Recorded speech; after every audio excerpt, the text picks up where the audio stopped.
அன்பார்ந்த ஜனதர்மை யூடியூப் நேயர்களுக்கு இதுவும் ஒரு முக்கியமான பதிவு. எல்லா மனிதர்களுடைய வாழ்க்கையிலும் சந்திரன் என்று சொல்லக்கூடிய கிரகம் மிக மிக முக்கியமானது. ஜாதகத்தில் சந்திரன் நல்ல அமைப்பில் அமையணும். இப்போ அந்த சந்திரன் நல்ல அமைப்பில் அமையலை அப்படின்னா நீங்கள் கண்டிப்பாக ஒரு போராளியாகத்தான் இருக்க வேண்டும் என்பது விதி. இப்போ அந்த சந்திரன் 6ஆம் இடம், 8ஆம் இடம், 10ஆம் இடம், 12ஆம் இடங்களில் சந்திரன் அமைய பெற்றிருந்தால் என்ன நடக்கும்? கடன், நோய், சத்துரு உபாதை, தொழில் நஷ்டம், முடக்கம் முதலிய எல்லாமே வாட்டி வதைக்கக்கூடிய ஒரு தன்மையில் வாட்டி எடுத்துரும். அப்போ இது எல்லாருமே தெரியாமல் என்ன சொன்னோன்னா, நம்ம சந்திரன் 6, 8, 10, 12 இந்த 6, 8, 10, 12 சந்திரன் இருக்கப்பட்டவர்களுடைய நிலைமையை பார்த்தீர்கள் என்று சொன்னால் கண்டிப்பாக சிரமத்தோடு இருப்பார்.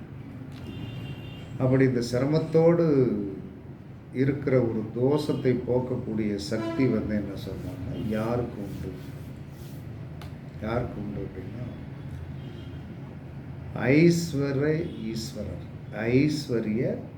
ஈஸ்வரர் அப்படின்னு ஒருத்தர் இருக்கார். இது நெட்டில் தட்டி பார்த்தீங்கன்னாலும் வந்துடும். ஐஸ்வர்ய ஈஸ்வரர் நெட்டில் நீங்கள் தட்டி பார்த்தீங்கன்னா இந்த காயின்ஸை அப்படியே இப்படி 2 கையால் போடுவார். சைடில் 2 பேர் இருப்பாங்க. அவர் தலையில் ஒரு பாம்பு இருக்கும். தலையில் ஒரு கவசம் இருக்கும், பாம்பு இருக்கும், பிறை நிலா இருக்கும். அப்போ எந்த ஒரு மனிதனும் தன்னுடைய வாழ்க்கையில் ஜாதகத்தில் ராசி கட்டத்தில் மட்டுமல்ல, அம்சத்திலையும் சந்திரன் 6ல் உட்காந்துருந்தான்னா ராசியில் பார்க்குறதுக்கு ரொம்ப சூப்பராக உட்காந்துருப்பார். அப்போ அம்சத்தில் அம்ச லக்கணத்திற்கு 6, 8, 10, 12 இருந்தார்.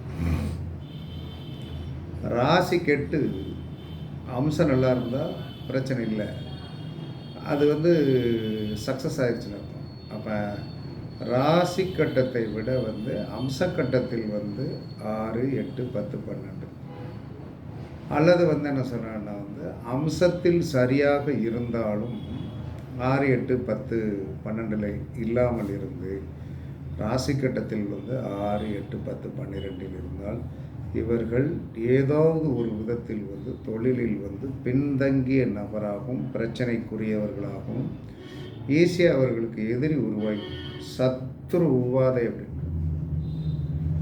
காரணம் என்ன சொன்னான்னா, இவர்கள் சில வினயமில்லாத வேலைகளை செஞ்சிருவாங்க. இவர்களுக்கு என்ன மனோநிலை வரும் அப்படின்னா, இந்த 6, 8, 10, 12 சந்திரன் இருக்கிறவங்களுக்கு ஒருத்தர்கிட்ட ஒரு தேவைன்னு போவோம். அவங்களும் மனிதாபிமானமாக இவர்களுக்கு நல்ல ஒரு ஆதிபத்தியத்தை சொல்லி வழிமுறைப்படுத்துவான். இப்போ ஒருத்தர் தண்ணி தாகம் எடுக்குது, தண்ணி கொடுங்க அப்படின்னு சொல்லிட்டு சொல்கிறார். இப்போ தண்ணி கொடுக்குறவர், ஐயா தண்ணி கேட்குறாரே, நம்ம கொடுப்போம் அப்படின்னு கொடுத்துருவார். கொடுத்துட்டு தண்ணி சரியான பிறகு உங்கள் தண்ணி நல்லா இல்லை, உப்பு தண்ணியாக இருக்கும். இதான் 6, 8, 10, 12 சந்திரன் இருக்கின்றவர்கள் நிலை. உண்மையாகவே இதான் நிலை. 6, 8, 12 6, 8, 10, 12 சந்திரன் இருந்து விட்டால் இவர்களுக்கு ஒன்றை அனுபவித்து விட்டு அதை குறை சொல்லுவது தான் இவர்களுடைய. அப்போ என்ன செய்வான்? அதை கொடுத்தவன் அதுக்கு வந்து என்ன சார், அவன் மனிதாபிமானத்தோடு உதவி செய்த ஒரு நபர், மனிதாபிமானத்தோடு உதவி செய்த நபர், அவன் செஞ்சதை இவன் குறை சொல்லும்போது இவன் வலிமையானவனா என்னன்னா, முதல்ல வலிமையானவன் கிடையாது. 6, 8, 10, 12 சந்திரன் இருக்கிறவன் ஒரு வலிமையான மனதுடையவனாக இருக்க முடியாது. அவன் வலிமையான மனதில்லாத ஒரு நபர் எப்படி இருக்கணும், இதெல்லாம் தெரியாமல் தான் வந்து என்ன சொன்னான்னா, சில பேர்கிட்ட போய் வந்து என்ன சொன்னான்னா 6, 8, 10, 12 சந்திரன் இருக்கிறான், வாயை கொடுத்துட்டு மாட்டிட்டு வாங்குன்னு வாங்குவான்.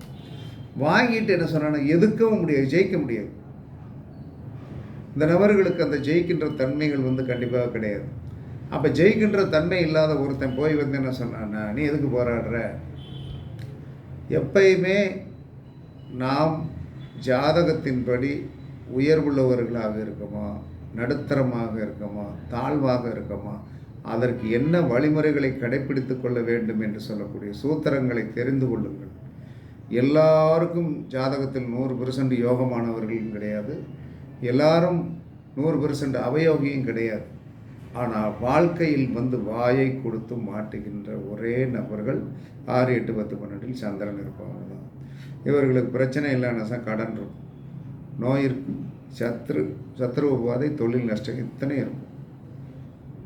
அப்போ இவர்கள் செய்ய வேண்டியது, இந்த பாதிப்பிலிருந்து விடுபட உங்களுடைய அலுவலகம் வச்சுருக்கீங்களா, அலுவலகம் வீடு, அலுவலகம் என்ன வீடு, அப்போ இந்த ஐஸ்வர்ய ஈஸ்வரர் படத்தை பூஜை அறையில் வச்சுக்கிடணும். உங்களுடைய சட்டப்பையில் வந்து ஒரு சின்னதாக வந்து என்ன சொல்லணும், பாக்கெட்டில் வச்சுக்கிட்டதுக்கு லேமினேஷன் பண்ணி வச்சுக்கிடுங்க. ரெண்டாவது வந்து ஐஸ்வர்ய ஈஸ்வரர் அட்சய பாத்திரம்னு ஒன்று இருக்குது. ஐஸ்வர்ய ஈஸ்வரர் அட்சய பாத்திரம் வாங்கி வீட்டில் வச்சு பூஜை செய்தீங்கன்னு வைங்க. இந்த படம் இருக்கணும், ஐஸ்வர்ய ஈஸ்வரர் வந்து வீட்டில் படம் இருக்கணும்.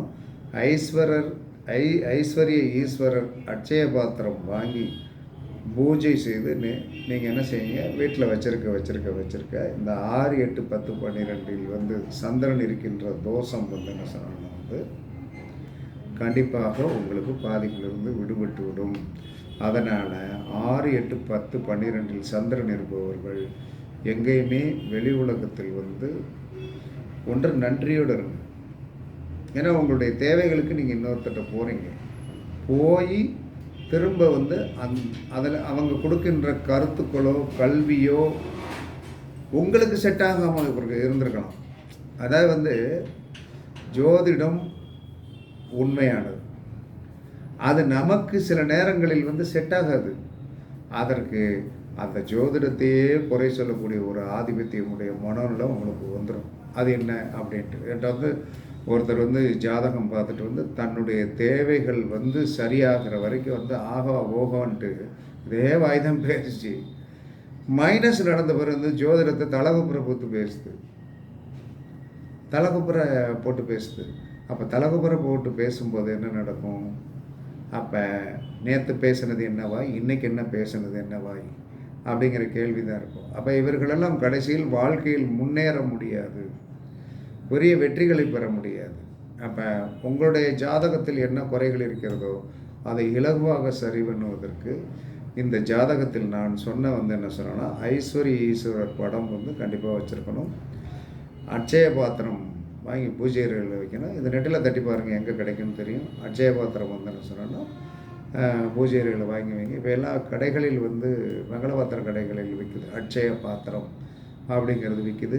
அதை வாங்கி வச்சு வந்து என்ன சொன்னோன்னா பூஜை பண்ணுங்கள், அதை சாமி கொடுங்க. உங்கள் பாக்கெட்டில் வந்து ஒரு படத்தை வந்து என்ன சொன்னாலும் வச்சுக்கிட்டு என்ன சொன்னோன்னா கண்டிப்பாக சிறப்பான வாழ்க்கையை வந்து மாற்றி கொடுப்பதற்கு இந்த ஐஸ்வர்ய ஈஸ்வரர் வந்து உங்களுக்கு வந்து சிறப்பை கொடுப்பார் என்பது சாஸ்திர விதி. பரிச்சித்து பாருங்கள், வெற்றி பெறுங்கள் என்று கூறி உங்களிடமிருந்து விடைபெறுவது சிபிபாறை ஜோதிடர் சாதி ராகவன் ஜெயபாலாஜி. சுகமே சொல்க, வாழ்க வளமுடன், வணக்கம்.